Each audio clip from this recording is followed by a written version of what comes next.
I am दीक्षा और मैं आज आपके साथ डिस्कस करूंगी जनवरी 2021 के कुछ इम्पोर्टेंट करंट अफेयर्स जो कि आपकी जनरल नॉलेज को बढ़ाने के लिए भी बहुत हेल्पफुल हैं और अगर आप किसी एग्ज़ाम की प्रिपरेशन कर रहे हैं तो उसके लिए भी बहुत आपके लिए ज़रूरी है। सो हम स्टार्ट करते हैं हमारे फर्स्ट क्वेश्चन से। हमारा फर्स्ट क्वेश्चन है, Which team has won the 10th National Ice Hockey Championship Trophy? किस टीम ने 10th National Ice Hockey Championship की ट्रॉफी को हासिल किया? सो इसका आंसर है, आपको ऑप्शंस में ITBP भी दिया जा सकता है, तो आपने वहां पर कंफ्यूज नहीं होना। ITBP की फुल फॉर्म है इंडो टिबेटन बॉर्डर पुलिस। इसने ट्रॉफी को जीता है अगेंस्ट लद्दाख। लद्दाख के अगेंस्ट इन्होंने ट्रॉफी को जीता है और इसके फाइनल्स कहाँ पर हुए थे? इसके फाइनल्स हुए थे गुलमार्ग आइस रिंक के ऊपर, जो कि 8694 फीट की हाइट पर है। इट वॉज ऑर्गेनाइज्ड बाय, इसको ऑर्गेनाइज किसने किया? It was organised by the ice hockey association of India, that is इसकी शॉर्ट फॉर्म है IHAI, from January 16 to 22 in which 8 teams participated, जिसमें 8 टीम्स ने पार्टिसिपेट किया। देखो करंट अफेयर्स आपको किसी भी गूगल पे मिल जाएंगे, किसी भी साइट पर मिल जाएंगे, लेकिन यहाँ पर आपको हम हर क्वेश्चन के साथ पूरी एक्सप्लेनेशन दे रहे हैं उसकी, ताकि आपको कोई भी कंफ्यूजन ना हो जब आप अपने क्वेश्चंस को अपने एग्जाम में करें। Next question, who has been named as business standard banker of the year for 2019 to 20? Okay, and its answer is Shyam Srinivasan, who is managing director and chief executive officer, that is CEO of federal bank. Federal bank के CEO हैं वो और managing director भी हैं Shyam Srinivasan. The decision was taken by a high profile jury of 5 persons की high profile jury ने इस decision को लिया है, जिसको किसने चेयर किया है? RBI deputy governor SS Mundra ने। SS मुंद्रा जो कि RBI डिप्टी गवर्नर है, उन्होंने इसको चेयर किया है। He was chosen for his bank's consistent healthy performance at a time when most of its peers witnessed losses or other issues. Basically इसका answer ये है कि आपको ऑप्शंस में आ सकता है CEO of federal bank, okay, managing director of federal bank, ये भी आ सकता है। सो सेम ही है, श्याम श्रीनिवासन ही एक है, तो आपने कंफ्यूज नहीं होना, इसका आंसर आएगा Shyam Srinivasan. Next question, Which Indian mathematician has been named winner of the prestigious 2021 Michael and Sheila Held Prize? कौन से इंडियन मैथमेटिशियन को? अब देखो इसमें तीन लोगों की बात हम करेंगे इसके आंसर में। तो उन्होंने पूछा है कि कौन सा इंडियन मैथमेटिशियन, में हमें देखना है कि उन्होंने इंडियन मैथमेटिशियन की बात की, तो हमने इंडियन मैथमेटिशियन के नाम पर आपने राइट टिक करनी है, जिसको Michael and Sheila Held Prize मिला। इसका आंसर है Nikhil Srivastava along with 2 others. मैंने बात की थी आपसे पहले कि इसके 3 लोगों की हम इस पर बात करेंगे, उसमें से इंडियन है निखिल श्रीवास्तव, जिनको ये प्राइज मिला for solving long standing questions on the Kadison Singer problem and on Ramanujan graphs. इसके ऊपर ये लॉन्ग स्टैंडिंग क्वेश्चंस जो इसकी प्रॉब्लम सॉल्व करने के लिए इनको ये प्राइज मिला। इस प्राइज में एक मेडल था USD 1 लाख, USD 1 लाख थी, USD मतलब United States dollar 1 lakh. Srivastava, Marcus and Spielman. Marcus and Spielman 2 अलग लोग हैं जिन्होंने इन प्रॉब्लम्स को सॉल्व किया, solve the problems and uncovered a new connection between linear algebra, geometry of polynomials and graph theory that is inspired the next generation of theoretical computer scientist. Srivastava is from University of California Berkeley, ये University of California से हैं Berkeley में। Adam Marcus from the Ecole Polytechnique Federale de Lausanne, that is इसकी short form है EPFL, and Daniel Alan Spielman from Yale University, जो कि ये L university में से है। तो बेसिकली उन्होंने बात की है इंडियन मैथमेटिशियन की, तो इसका आंसर आएगा Nikhil Srivastava. Next question, the Pradhan Mantri Rashtriya Bal Puraskar has been conferred upon how many children? ये तो आपको पता होगा क्योंकि हाल ही में जो रिपब्लिक डे गया है वहाँ पर प्राइज मिलते हैं बच्चों को, तो उसमें आपको पता होगा कि न्यूज़ में भी आता होता है कि कितने बच्चों को प्राइज मिला, क्यों मिला। सो इसका आंसर है it has been conferred to 32 children. 32 children को ये प्राइज मिला, hailing from 32 districts of 21 states और union territories. They are awarded for their exceptional abilities and outstanding accomplishments. 7 awards have been given in the field of art and culture, 9 awards for innovation and 5 for scholastic achievements. 7 children have won in sports category, 3 have been felicitated for bravery, and 1 child has been honored for her efforts in the field of social service. Venue क्या था इसका, ये तो additional information है, basically इसका answer तो आगे हमको पता लग ही गया है, 32 चिल्ड्रन हैं। आगे हम आपको और बता देते हैं ये कहाँ पर हुआ था। वेन्यू क्या था इसका, दरबार और Rashtrapati Bhavan. The rewards include a medal, rewards में क्या था, एक मेडल था, cash prize of ₹1 lakh and a tab, इसमें एक टैबलेट था। The award was instituted by the ministry of women and child development, government of India in 1996। So it's clear. Next question, which state has launched the Udyam Sathi app to provide employment related data for youths? किस state ने इस app को launch किया to provide employment related data to youths? Answer, Uttar Pradesh chief minister Yogi Adityanath launched the app on the occasion of 71st foundation day of the state. कब? on 24th January 2021। इस दिन को उनका 71st फाउंडेशन डे था। उनकी state, कौन सी state? Uttar Pradesh का, और उसके chief minister Yogi Adityanath. The app will comprise of a wide range of data regarding business opportunities in different departments and sectors, including the state and central governments, and anywhere and at any time. It has been launched under the One District One Product. इसकी short form है ODOP। ठीक है, इसकी ये scheme है one district one product, एक scheme है जिसकी शॉर्ट फॉर्म है ODOP। तो बेसिकली इसका आंसर ये है कि उत्तर प्रदेश के चीफ मिनिस्टर योगी आदित्यनाथ ने इस ऐप को लॉन्च किया। कब किया? On the occasion of 71st foundation day of the state on 24 January 2021 को। सो हमारा नेक्स्ट क्वेश्चन है, who has been appointed as the new vice chief of army to replace incumbent VC Lieutenant General SK Sen. Lieutenant General Chandi Prasad Mohanty has been appointed as a new Vice Chief of the Army Staff. इनको appoint किया गया new vice chief of the army staff, इनको किया गया चांदी प्रसाद Mohanty. He would assume the office on February 1, 2021 from Lieutenant General SK Saini, who is superannuating on 31st January 2021. मतलब वो retire होगी इस दिन। Lieutenant General CP Mohanty is an alumnus of राष्ट्रीय इंडियन मिलिट्री कॉलेज। कहाँ के एल्यूमनस थे? राष्ट्रीय इंडियन मिलिट्री कॉलेज के, वहाँ से उन्होंने अपनी शिक्षा ग्रहण की, देहरादून में है जो, and National Defence Academy. He is June 1982 batch, June 1982 के बैच थे वो, infantry officer from the Rajput Regiment. It's clear. So next question, who was made one day CM of Uttarakhand on 24 January? 24 जनवरी को एक दिन का CM उत्तराखंड में किसको बनाया गया? सो इसका आंसर है Srishti Goswami was made one day CM of Uttarakhand on 24 January which is National girl child Day. उस दिन क्या था? नेशनल गर्ल चाइल्ड डे था। उस दिन के लिए, एक दिन के लिए उत्तराखंड में सृष्टि गोस्वामी को CM बनाया गया। She is 20 years old and belongs to Haridwar. Goswami वो स्टूडेंट है BSc एग्रीकल्चर की at Roorkee based institution, was chosen for the honor after she was elected chief minister in a mock बाल विधानसभा। बाल विधानसभा में उनको एज चीफ मिनिस्टर चूज किया गया in symbolic event organised by the state commission in the year 2018 for protection of child rights and to help the children understand the democratic system.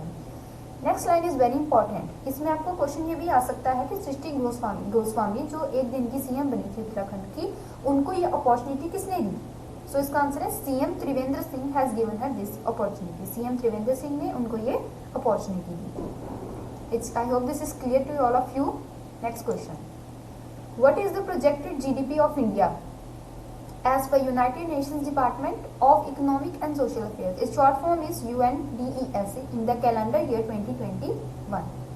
Answer is India's economic growth. India की economic growth is forecast to be 7.3% in 2021. देखो basic इसका answer है 7.3%, पर additionally हम आपको बता रहे हैं कि इसका आंसर तो आगे आपको मिल गया है ना, 7.3% है। Even as it is estimated to contract by 9.6% in 2020 as lockdowns and other efforts to control the COVID-19 pandemic / domestic consumption. India is the fastest growing major economy with only China coming in close second with a 7.2% projected growth rate in calendar year 2021. India fastest growing major economy है, सिर्फ China ही इनके close second में है, जिनकी जो GDP है वो 7.2% project की गई है. सो next question is who has been felicitated with the Indian Personality of the Year award at the 51st International Film Festival of India. Short form is IFFI. So किसको ये फैसिलिटेट किया गया, सम्मानित किसको किया गया इस अवार्ड से? इसका आंसर है Indian personality of the year award is given to Biswajit Chatterjee. Biswajit Chatterjee को ये अवार्ड दिया गया. यूनियन मिनिस्टर प्रकाश जावड़ेकर से Chatterjee will be presented the award in March along with winners of National Film Awards. Chatterjee is an actor, director and singer. He had contested the 2014 general elections from Delhi seat on a Trinamool Congress ticket, but had joined the BJP in February 2019. उन्होंने 2014 में general elections contest किए थे from Delhi. कौन सी party से? ट्रायनामूल कांग्रेस से. But later then February 2019 में उन्होंने BJP को ज्वाइन कर दिया था. Next question. Who has been appointed as the next High Commissioner of India to Malawi? Answer is S. Gopalakrishnan. I repeat it.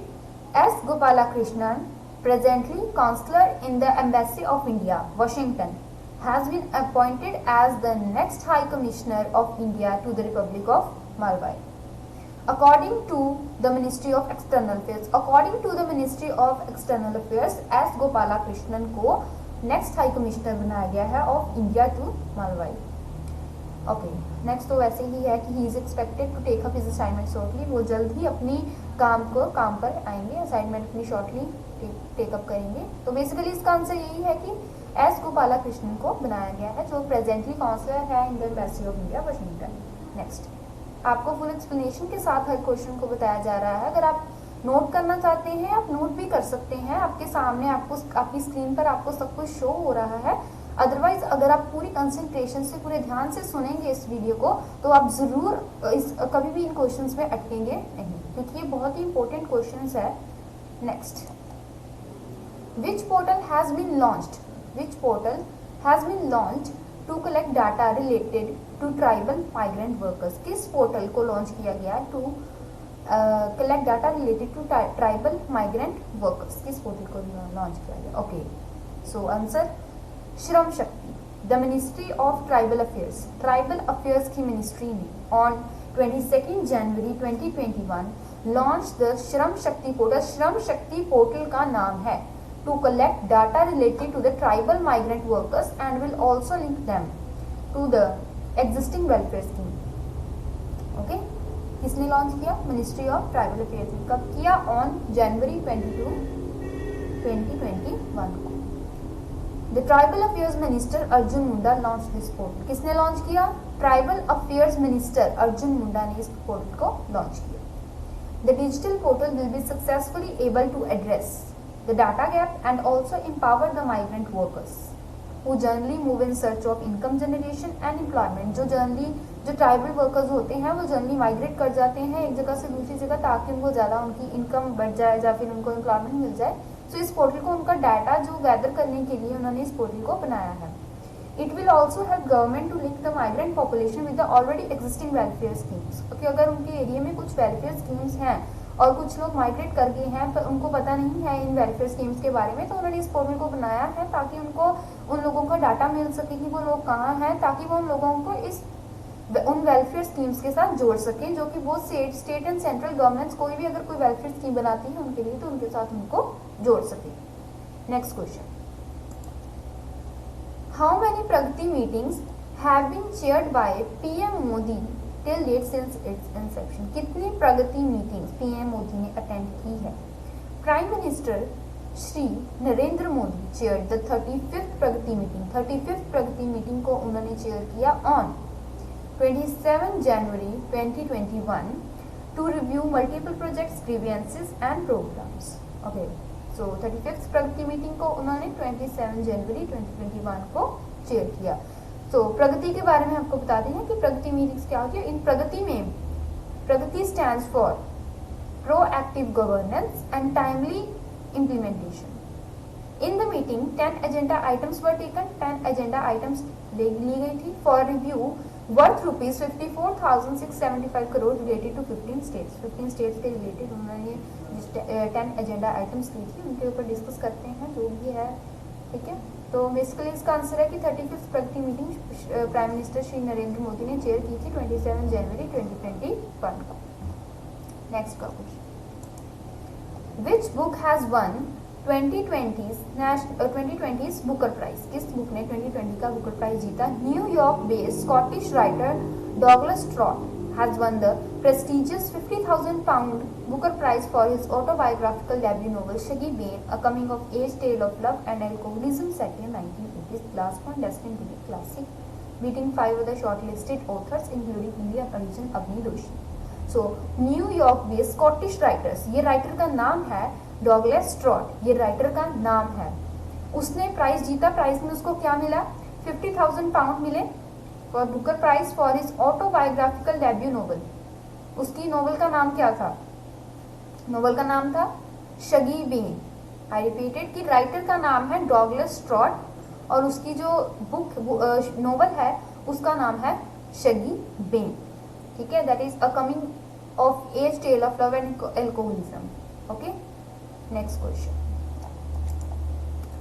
बेका, that is its full form is Basic Exchange Cooperation Agreement for Geospatial Cooperation was signed on October 27, 2020 किसके बीच में ये agreement sign है?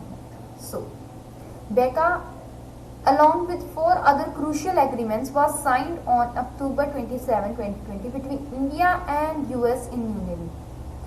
India और US के बीच में ये agreement sign हुआ था। कहाँ हुआ था? In new Delhi. New Delhi में ये एग्रीमेंट साइन हुआ था। Okay, New Delhi at 2+2 dialogue in which India's defence minister Rajnath Singh, foreign minister S Jaishankar, US secretary of state Mike Pompeo and US secretary of defence Mark Esper participated. ये names वैसे भी बहुत important है, आप नोट कर सकते हैं अपने साथ साथ, अगर आप स्क्रीनशॉट लेकर रख सकते हैं आप अपने फोन में कि कौन कौन से थे। In which India defence minister Rajnath Singh, foreign minister S Jaishankar, US secretary of state Mike Pompeo and US secretary of defence Mark Esper participated. इन लोगों ने इसमें पार्टिसिपेट किया था। आंसर हमें ये इस चीज का देना है कि किनके बीच साइन हुआ है, तो इनका आंसर है इंडिया एंड यूएस के बीच में साइन हुआ है in new Delhi. Next is which is India's first private company to have ownership right of a coal mine? Okay, India की फर्स्ट प्राइवेट ऐसी कंपनी कौन सी है जिनकी ओनरशिप हुई है राइट ऑफ कोल माइन के ऊपर, जिनकी ओनरशिप हुई? Answer, Stratatech Mineral Resources, subsidiary of Adani group. Adani group की सहायक है ये Stratatech Mineral Resources. Place the highest closing bid of Dhirauli mine in Madhya Pradesh की इन्होंने हाईएस्ट क्लोजिंग बिड लगाई, ठीक है। It edged out the only other bidder, Hindalco Industries, by quoting 12.5% premium on their revenue share. Dhirauli mine in the Singrauli district has a peak rated capacity of 3 million tons per annum. Basic इसका answer क्या है? Strategic Mineral Resources, a subsidiary of Adani Group. Okay. Next question. The Brahmaputra Amantran Abhiyan. The Brahmaputra Amantran Abhiyan is to held in which 2 states? Held in which 2 states? किन 2 states में ये ब्रह्मपुत्र आमंत्रण अभियान होगा? The 917 kilometer long expedition cum public outreach program is to held in Arunachal Pradesh and Assam. Arunachal Pradesh और असम में ये होगा। The month-long expedition is organized by Ministry of Jal Shakti. Ministry of Jal Shakti ने इसको ऑर्गेनाइज किया with the government of Arunachal Pradesh and Assam and NDRF, ठीक है, with the government of Arunachal Pradesh and Assam and NDRF. Union Sports and Youth Affairs Minister, Union Sports and Youth Affairs Minister Kiren Rijiju has flagged off the Brahmaputra Amantran Abhiyan, a river rafting expedition, ठीक है। इन्होंने इसको flag of किया। किसने किया? Kiren Rijiju, who is union sports and youth affairs minister, ठीक है। आपको समझ आ रहा होगा, ठीक है। मैं यही उम्मीद करती हूँ आपको हर क्वेश्चन अच्छी तरह समझ आ रहा होगा, क्योंकि हम आपको पूरी एक्सप्लेनेशन के साथ हर क्वेश्चन बता रहे हैं। हमारी लैंग्वेज भी हम डिफिकल्ट लैंग्वेज नहीं यूज़ करें, बिल्कुल सिंपल लैंग्वेज में आपको समझा रहे हैं, हिंदी में समझा रहे हैं, जो कि मोस्टली स्टूडेंट्स अंडरस्टैंड कर सकते हैं। नहीं तो आपको पीपीटी जो है स्क्रीन में आपको आपकी इंग्लिश में हर क्वेश्चन शो हो रहा है, तो आप अच्छे से समझ सकते हैं क्वेश्चंस को, मुझे ये लगता है। और आप समझ भी रहे होंगे, क्योंकि जो बच्चा पढ़ना चाहता है वो पूरी कंसंट्रेशन के साथ पढ़ता है और उसको समझ भी आ जाता है। Next, which state has unveiled it's solar power policy 2021? किस स्टेट ने अनवील की है अपनी solar power policy 2021? Gujarat chief minister Vijay Rupani unveiled the Gujarat solar power policy 2021। सो किस स्टेट में हुई थी? गुजरात में। उनका चीफ मिनिस्टर विजय रूपानी, उन्होंने अनवील की है Gujarat solar power policy 2021। The new policy is expected to be valid for the next 5 years, जो ये आने वाले 5 years के लिए वैलिड होगी। The policy stand out for the extra freedom it gives to generators with a focus on both the state and producers benefiting from lower cost. The big winner should be industry, with power costs currently at ₹8 per unit, targeted to be brought down by 50% by using renewable energy. इसको target किया कि इसको 50% हम down कर देंगे by using renewable energy. जो power है उसको, उसकी कॉस्ट को जो है 50% डाउन कर देंगे by using the renewable energy. The security deposit by a developer to a power distribution company, that is DISCOM, has been launched from the 25 lakh per megawatt to 5 lakh per megawatt. Basically इसका answer यही है कि गुजरात के chief minister Vijay Rupani ने इस policy को unveil किया है। जो policy name is Gujarat solar power policy 2021। इसका नाम ये है कि सोलर पावर पॉलिसी 2021 गुजरात में ये अनवील हुई है। किसने की है? मिनिस्टर विजय रूपानी ने। Next question, Which state has launched the ReSWAYAM scheme to provide ₹50,000 to youths? किस स्टेट ने इस स्कीम को लॉन्च किया है? सो असम चीफ मिनिस्टर सर्बानंद सोनोवाल, असम के चीफ मिनिस्टर सर्बानंद सोनोवाल ने कहा the scheme will provide over 2 lakh skilled and talented youths in the state. इस स्कीम के तहत 2 लाख स्किल्ड पीपल और टैलेंटेड यूथ स्टेट प्रोवाइड करेगा with the financial assistance of 50,000। Financial assistance भी दी जाएगी उनको, कितने रुपीस की? 50,000 रुपीज की। Each is seed money to start business ventures for local industries and rural economy. Assam government has launch scheme. अभी scheme की full form क्या है? क्वेश्चंस में हम पढ़ लेते हैं, ठीक है। ReSWAYAM स्कीम में है ना, ये हुआ असम के चीफ मिनिस्टर सर्बानंद सोनोवाल ने स्कीम को लॉन्च किया, असम में हुआ, ठीक है। अगर आपको आ जाएगी कि स्कीम की फुल फॉर्म क्या है, तो आप वहाँ पे कंफ्यूज हो जाओगे। आप कहोगे कि हमने पढ़ा था लेकिन ये नहीं पढ़ाया गया था हमें सिर्फ क्वेश्चन में ये दिया गया था कि असम के चीफ मिनिस्टर, इसलिए हम आपको एक्सप्लेनेशन के साथ बता रहे हैं ताकि आप इसी क्वेश्चन में ना आए। सो स्वयं की फुल फॉर्म है Swami Vivekananda Assam Youth Empowerment. I repeated, Swami Vivekananda Assam Youth Empowerment at Amingaon Guwahati. Guwahati Assam में है, वहां पर ये स्कीम जो है लॉन्च हुई। CM Sonowal urge the beneficiaries to use the money in a productive manner. उन्होंने कहा कि आप इनको प्रोडक्टिव मैनर में यूज करें। He further stated that the scheme would help the youth to become self employed, engage with some work and be self reliant बने। Next question, Which union territories displayed its debut in the Republic Day parade for first time ever? किस union territory ने अपना जो debut है display किया Republic Day parade में first time के लिए? सिर्फ फर्स्ट टाइम उन्होंने इसको डिस्प्ले किया। So the display of cultural debuts at Republic Day parade 2021 began with Ladakh's debut. आपको आंसर में पहले लिख दिया है हमने कि इसका आंसर है Ladakh. Okay, The debut showcasing the culture and communal harmony, festivals, art and architecture, music, customs and languages was the first ever one of the Union Territory in the parade. The debut highlighted the vision for Ladakh to be carbon neutral and exemplary of the world. किस vision को highlight किया था इनके debut में? Ladakh to be carbon neutral and exemplary of the world. It showcased the future prospects and development of green Ladakh by using natural resources and generating horticulture produce in apricot and organic farming besides development of tourism. Answer, हम दोबारा से अपने answer पर आते हैं क्योंकि हम explanation में हमें आंसर भी आपको क्लियरली बताना है कि इसका आंसर क्या है। आंसर है इसका लद्दाख। मैंने पहले भी बता दिया था, आपको अब भी बता रही हूँ कि आंसर है लद्दाख। लद्दाख ने लद्दाख यूनियन टेरिटरी है, who displayed it's tableau in the Republic Day parade for the first time ever. उसकी परेड में क्या क्या हुआ वो आपको सामने स्क्रीन पर शो हो रहा है, मैंने आपको एक्सप्लेन भी कर दिया, तो आप अच्छे से देख लें, उसको पढ़ लें, आपको बता दिया गया है इसके बारे में, आपको पता लग गया होगा। Next question, who has been honoured with the prestigious Padma Vibhushan award in public. ठीक है, पद्म विभूषण अवार्ड काफी लोगों को मिला होगा, लेकिन उन्होंने यहाँ पे ट्विस्ट कहा है क्वेश्चन में कि किस फील्ड में किया गया, तो इन्होंने बताया कि इन पब्लिक अफेयर्स में किस पर्सन को ये अवार्ड मिला, कौन सा अवार्ड, पद्म विभूषण किसको मिला in the field of public affairs. So इसका आंसर है Shinzo Abe. Former Japanese prime minister Shinzo Abe has been honored with the prestigious Padma Bhushan, the second highest civilian award in India, for his major achievements in the field of public affairs।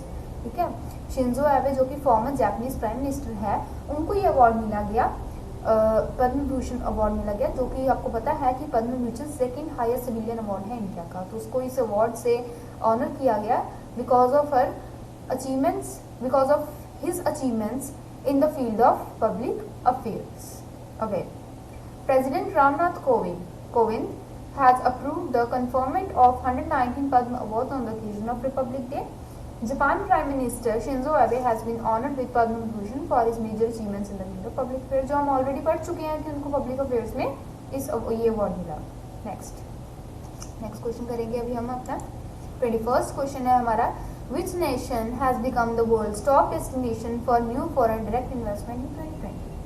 कौन सा nation बन गया world की top destination for new foreign direct investment in 2020? It's answer is China. China became the world's top destination for new foreign direct investment in 2020, overtaking the United States in the wake of COVID-19 pandemic। उन्होंने United states को भी पीछे छोड़ दिया, China world की top destination बन गया है for new foreign direct investment. Okay, क्यों? दो the outbreak began from China. अभी देखो कोविड-19 पैंडेमिक का आउटब्रेक कहाँ से हुआ? चाइना से। The nation was able to quickly control corona virus within its border. उन्होंने अपने एरिया में, चाइना में, उन्होंने जल्द ही इसको खत्म करने की जो तैयारी थी उन्होंने शुरू कर ली थी, तो अपने विद इन उनके अपने बॉर्डर तक उन्होंने कोरोना वायरस को जल्दी कंट्रोल कर लिया, which help its economy rebound relatively quickly. ठीक है, जो कि जिसको उनकी इकोनॉमी के लिए हेल्पफुल हुआ, उनकी इकोनॉमी जो है वो रिबाउंड होगी quickly.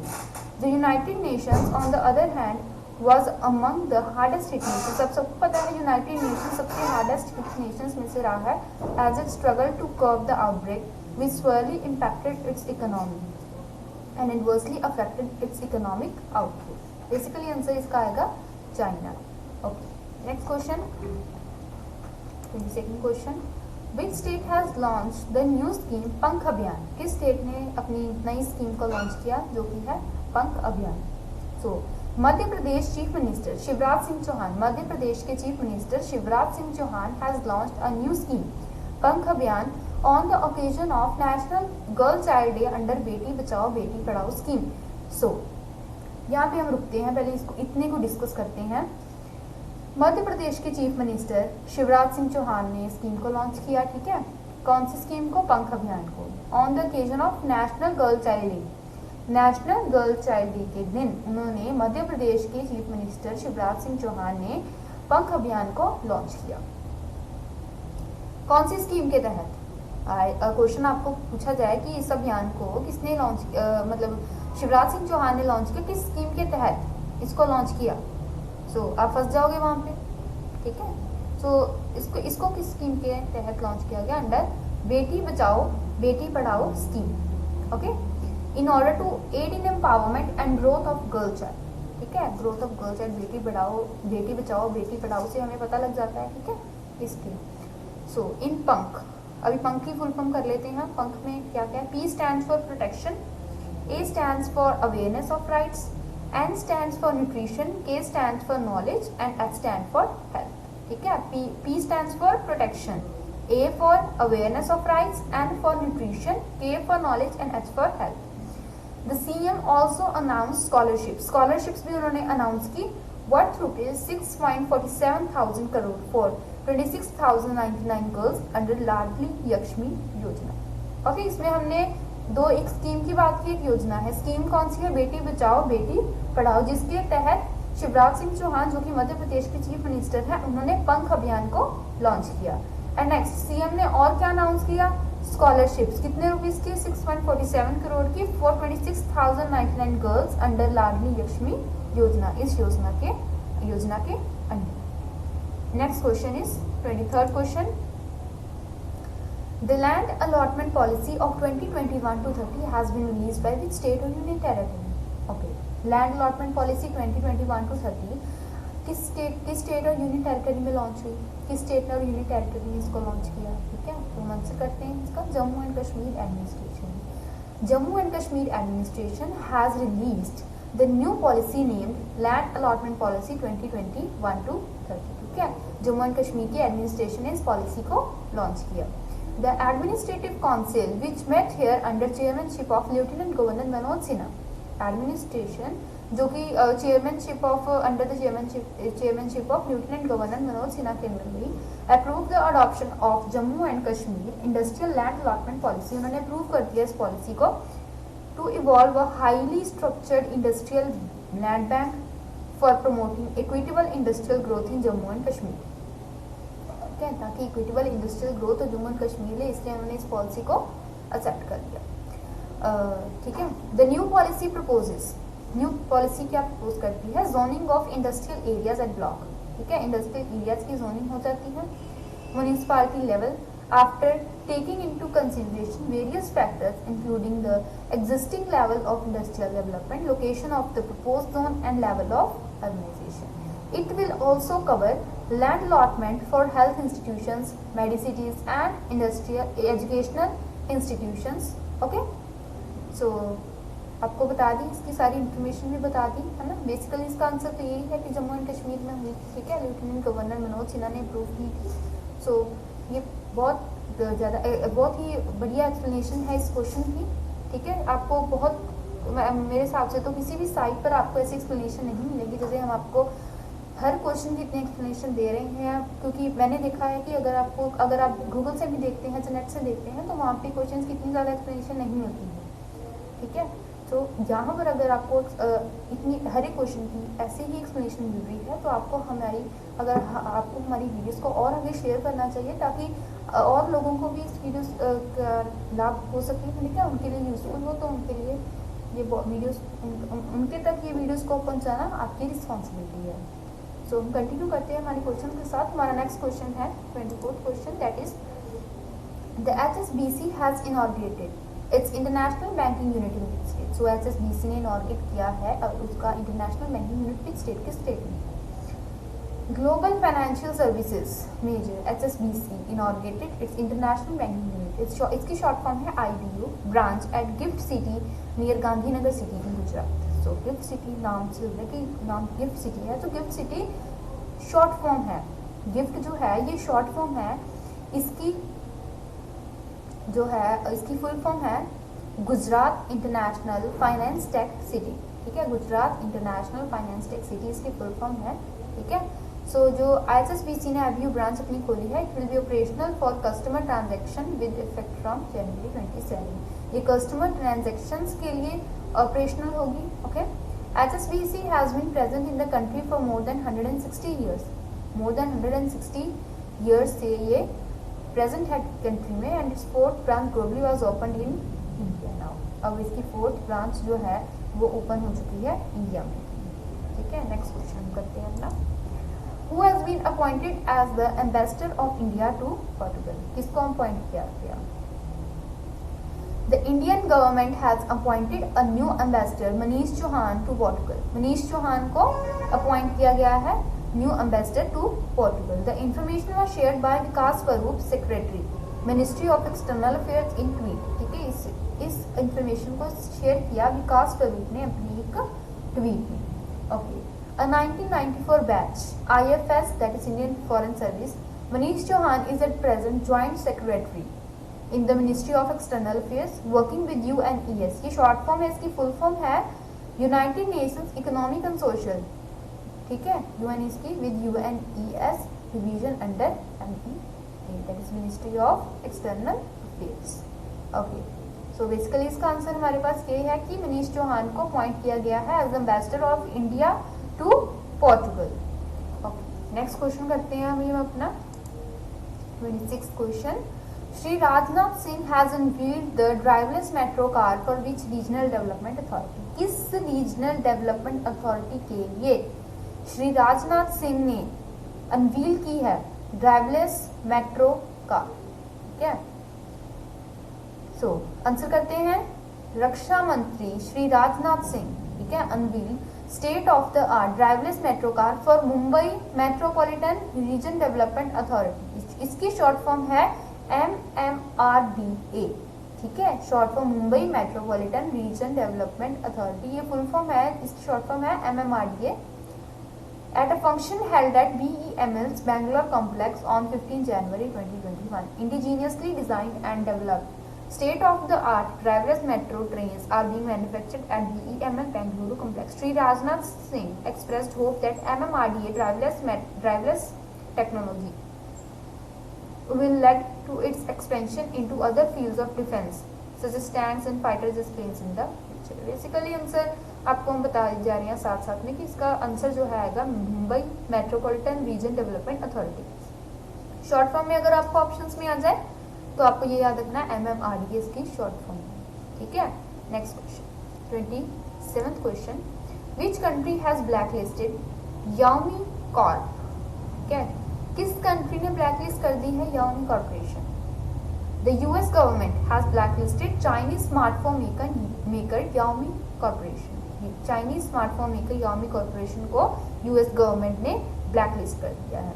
And China's third largest national oil company for released military links heaping pressure on Beijing and President Donald Trump's last week in office.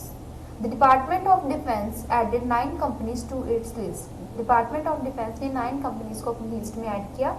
Chinese companies की जो चाइनीज कंपनीज थी उनको अपनी लिस्ट में ऐड किया with military links including Xiaomi and state owned plane manufacture commercial aircraft corporation of China. Okay, next question, the India's combat drone system is being developed under which project? Combat air teaming system, इसकी short form है CATS, ठीक है, combat air teaming system being developed under the combat air teaming system project. The plan is to complete development process within 4 years, ठीक है, उनका plan है कि वो डेवलपमेंट को विद इन 4 years में कंप्लीट करेंगे। That will greatly reduce the vulnerability of pilots and fighter jets to ground based air defence. Basically जो क्वेश्चन क्या है, the India's combat drone system is being developed under which project? So इसका answer है under the cats project. अगर आपको CATS भी आ जाता है, इसको याद रखना बहुत ईजी है क्योंकि कैट्स वर्ड याद रह जाएगा। कम्बैट एयर टीमिंग सिस्टम के अंडर इसको डेवलप किया गया इस प्रोजेक्ट को। Okay, so next 30th question,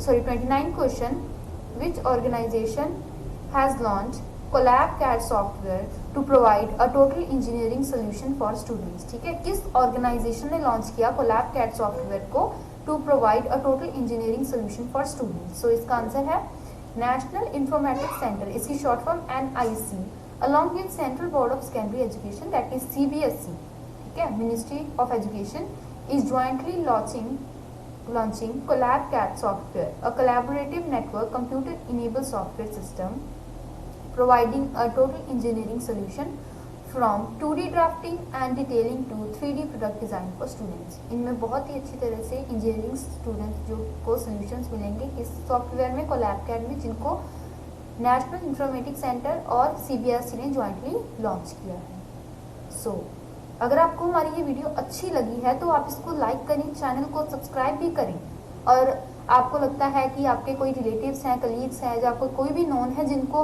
current affairs, जो इनको इंटरेस्ट है करंट अफेयर्स पढ़ने में, या फिर उनको नीड है, वो किसी एग्जाम की प्रिपरेशन कर रहे हैं, तो उनके साथ भी आप ज़रूर शेयर करें, क्योंकि किसी भी साइट पर आपको फुल एक्सप्लेनेशन के साथ क्वेश्चंस नहीं मिलेंगे। जैसे आपको हम सिंपल लैंग्वेज में हर क्वेश्चन एक्सप्लेन करके बता रहे हैं, वहाँ पर आपको सिंपल लैंग्वेजेस में क्वेश्चन एक्सप्लेन नहीं मिलेंगे। सो अगर आप किसी की हेल्प करते हैं तो इससे बहुत आपके लिए भी अच्छा होगा, दूसरों के लिए भी अच्छा होगा, ठीक है। आप वीडियो को लाइक करें, ठीक है, शेयर करें, और लाइक शेयर सब्सक्राइब करें हमारे चैनल को। तो हम अपना लास्ट क्वेश्चन कर लेते हैं। World's largest floating solar energy project in India is going to be constructed on which dam? ठीक है, वर्ल्ड का largest floating solar energy project जो इंडिया में हो रहा है ये किस डैम पर होगा? सो इसका आंसर है it is going to be constructed on Omkareshwar dam. ठीक है, ये कहाँ पर होगा? On the Omkareshwar dam which is located on Narmada river, जो कि नर्मदा रिवर पर लोकेटेड है। And Indian state government has announced the world largest floating solar project will begin operations in 2022 to 23. The floating solar panels will be installed in the backwaters of Omkareshwar Dam. ठीक है, the floating solar panels will be installed in the backwaters of Omkareshwar Dam on the Narmada. The government of Madhya Pradesh made the announcement concerning the 600 megawatt capacity facility on the Narmada river. Basically answer क्या है कि Omkareshwar dam के ऊपर ये project जो है construct होगा, और ओमकारेश्वर डैम कौन सी रिवर पर है? नर्मदा रिवर पर। इसको याद करना इंपॉर्टेंट है कि ये डैम कहाँ कौन सी रिवर पर है, क्योंकि क्वेश्चंस आपको पूछा जा सकता है इसमें से कि कौन सी रिवर के ऊपर है ये डैम। ओमकारेश्वर डैम जिसके ऊपर ये प्रोजेक्ट है ना जो लॉन्च होगा, कंस्ट्रक्ट होगा, ये कौन सी रिवर पर है। आप कंफ्यूज हो जाओगे फिर से कि भाई कौन सी रिवर पर था, हमें तो पता नहीं है, हमें तो बस इतना बताया था कि ओमकारेश्वर डैम पे है, लेकिन हम आपको बता रहे हैं कि ये नर्मदा रिवर के ऊपर है। ठीक है, सो ये हमारा लास्ट क्वेश्चन था। आई होप आपको क्वेश्चन अच्छी तरह से समझ आया होगा। ठीक है, आपको अगर कोई कंफ्यूजन है तो आप हमें बता सकते हैं, कमेंट्स कर सकते हैं। हमने नया चैनल शुरू किया, अपने नए ऑनलाइन क्लासेस जैसे लेनी शुरू की हैं। आप हमें अगर हमें कोई इम्प्रूवमेंट हो आप हमें बता सकते हैं, कमेंट्स में बता सकते हैं। अगर वीडियो अच्छी लगे आप लाइक करें, शेयर करें, सब्सक्राइब करें, और बस हमारी इम्प्रूवमेंट और मदद करें हमें, एंड सपोर्ट अस, हमें और ज़्यादा सपोर्ट करें। Thank you to all of you and have